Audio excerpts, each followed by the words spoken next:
morning, the world is reacting to the assassination attempt of former President Donald Trump. And it comes as the Republican National Convention kicks off in Milwaukee today. Now there's heightened security as many are wondering how a gunman managed to get so close to Trump at the podium. And while it was an extremely close call for Trump, one man in the crowd was killed and two others hurt. Sabrina Franza joins us now from Milwaukee just hours before the RNC begins. Sabrina, so many questions unanswered at this point, and right now, federal law enforcement officers are still looking for a motive. They are right now. The FBI says there are no known security threats to the Republican National Convention or to convention goers that are expected to arrive here and stay over the next 4 days. But all of this is happening in an even darker shadow over the convention as this ongoing meticulous investigation continues in Pennsylvania into an attempted assassination of the presumptive Republican nominee, Donald Trump. There's a heavy security presence in Milwaukee as the Republican National Convention begins later today. I feel pretty safe. The U.S. Secret Service says it's keeping its security plan as is.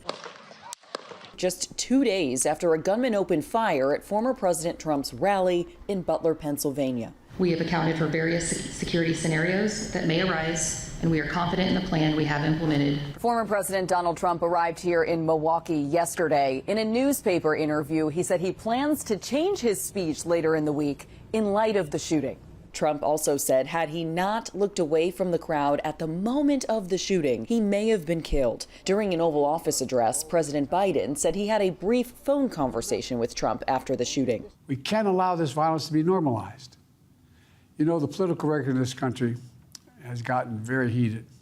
It's time to cool it down. Authorities say the gunman, identified as 20-year-old Thomas Matthew Crooks of Bethel Park, Pennsylvania, was killed by a U.S. Secret Service sniper. Investigators say an AR-style rifle found near his body was purchased legally and registered to his father, and that bomb materials were found in his home and vehicle. We had graduated with him, and it was just something I would have never seen coming. President Biden has ordered an independent review of the incident. The FBI is investigating the shooting as an assassination attempt and potential domestic terrorism.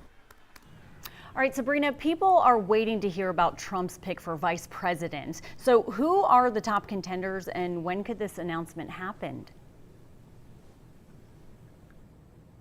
We were expecting this announcement to happen at least over the weekend, but even on Monday. Now, after this shooting, it is really not clear when the former president will announce his pick for running mate. Traditionally speaking, the vice presidential nominee does speak on Wednesday, the second to last day of the convention. We do know that just prior to this shooting, that rally over the weekend, the former president was still speaking with Senator J.D. Vance, Senator Marco Rubio, and North Dakota Governor Doug Burgum. It's not clear if those three men are still the top three contenders, but it's anyone's guess what'll happen and when that announcement will come over the next few days. All right, they've all had to adjust in light of what happened this weekend. Sabrina Franza, live for us in Milwaukee this morning. Thank you.